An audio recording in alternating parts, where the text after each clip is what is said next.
is Shiro and welcome back to my channel. I am so excited. This is let me say my second episode, but really the first one that I'm tackling my journey through addiction. The other one was a bit of an intro. So I am so happy. Today I am shooting from home. I am in Nakuru, and yeah, basically you might hear some noises and it's really windy. I think it's about to rain, so I have to hurry up. We've been taking these shoots all day. So in this episode and in every other episode, I think I'm going to start by saying all the time that addiction is a disease. It's not a phase, it's not an episode in life, it's an actual disease. It's a disease of the mind, it's a disease of the body. So always, whenever someone is out there and you hear them say, oh, it's just a phase, no, it's actually a disease that you have for the rest of your life. Because once an addict, always an addict. If you're addicted to something today, you will still be addicted to it 20, 30 years from now. So it doesn't change. So I think a brief introduction to why I started drinking. I started drinking in high school because, like I said, my poison was alcoholism. I'm an alcoholic. I started drinking in high school, basically hiding, sneaking, not in school, but when we go out for occasions and all. So that's how I started drinking.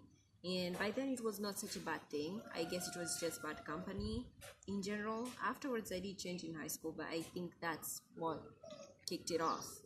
But in high school it wasn't that bad, but most of my bad behavior, might have contributed to that in the beginning. So my drinking problem really kicked in campus. I went to the University of Nairobi, and so I moved from Nakuru to Nairobi. So you see where the family takes you, everyone is taking you, your new room, I was in a hostel, and you left there, your mom and dad are far away. Yeah, so that's how also, you had this urge for freedom, especially if you're from a strict home. You had this urge for freedom. That was when my drinking really kicked in. I mean, I hit the ground running in Nairobi. I was out in clubs, I was out, I wanted to hang out, I wanted to see this life I always saw on TV. And yeah, I think I basically did. But nothing good came out of it. So here I'm going to give you, I've written down what are my warning signs. What are my warning signs? So basically warning signs from my family that they saw and ignored. And I want you to know that these signs do not only qualify for alcoholics. These signs can apply to any kind of addict. Whatever someone is going through substance abuse and maybe they're addicted to it, these signs can apply. Because I think we addicts tend to have the same character. I mean, you're addicted to something, the last thing you want to do first of all as an addict is to admit to it. And the first step to start healing as an addict is to acknowledge that you're an addict. So I think my earliest warning sign was, I think my character change. I think when I went to high school, I was a good girl. I liked calling my mama. I'm not that social, but I was social. But then my character drastically, changed. I wanted to be alone. I wanted to do things I didn't like. I pushed out the people, like most of my friends who sought me out after high school. I didn't want to be associated with them as much. Because the last thing I wanted was for anyone to know I have a problem. So I liked new people who wouldn't question my character as much. And also for my parents, I think my character changed too, because they didn't understand me anymore. Yeah, and another sort of character change was that when I went there, school is your first priority, you want to pass. But then drinking became my first priority. It was drinking, then everything else. Even my life came after drinking. I mean, you'd find me going to drinking it's late, it's at night, you're alone in very risky places. I mean, when you're an addict, even your life comes after the substance that it is that you're hooked to. So yeah, that was character change. There was also poor performance. And not only about, school was affected, but I mean poor performance in everything else. The way you think, the way you reason, how fast you react to things, you just become so slow. I mean, you don't process things first. I just say you're slow. Even in class, you just become so slow. I would go for lectures every time. And then when the exams comes, you're like, I can swear I've never seen these things. I mean, your performance just becomes so low. When you're told to do something, you would give it your best. Even doing my assignments, I just do it so that I can hand it over.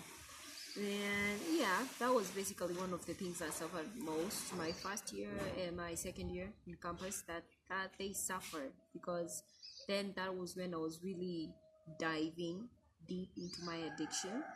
Yeah, they really suffered. Even my third year did too, because like I said, I have struggled with alcohol for 3 years or more. So trying to stop, and anyway, those are things you'll know as you continue, watching these episodes. Another warning sign was secret and lying. I mean, take it from me, an addict is the best liar you can ever find. Leave alone a thief, leave alone a con artist. An addict will do anything. I would have told you anything just so that you can let me drink. When I was broke, I would tell my parents anything just so that they can send me money. I would make up that I am sick, and believe me, when you believe you're sick as an addict, you even start feeling sick because you really need this money.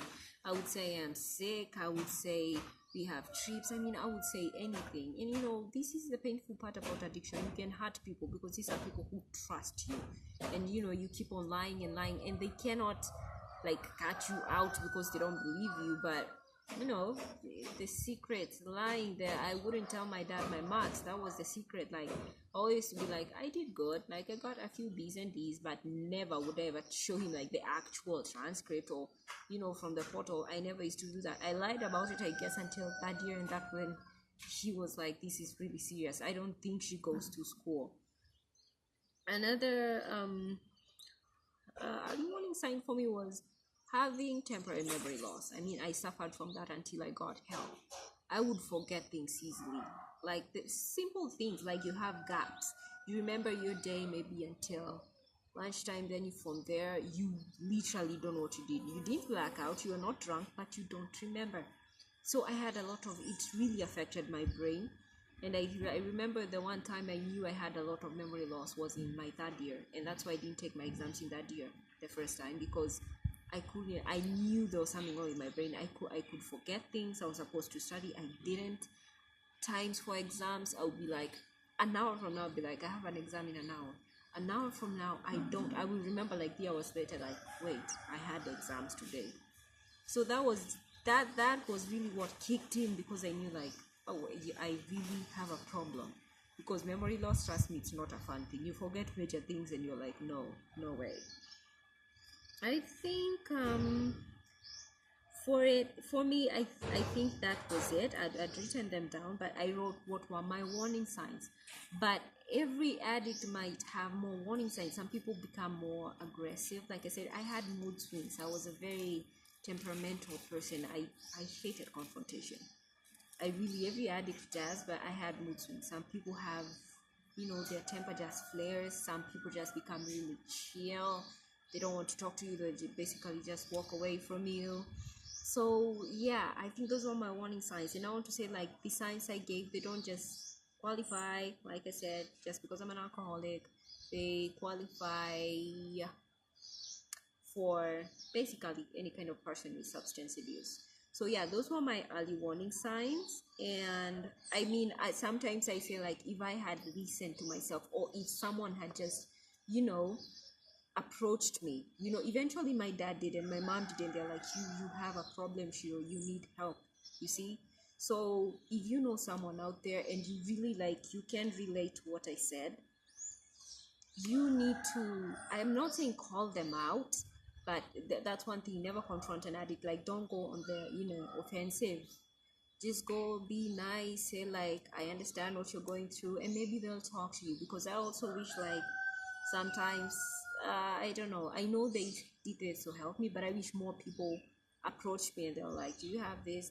Okay, an addict can be very defensive every time, but you keep trying.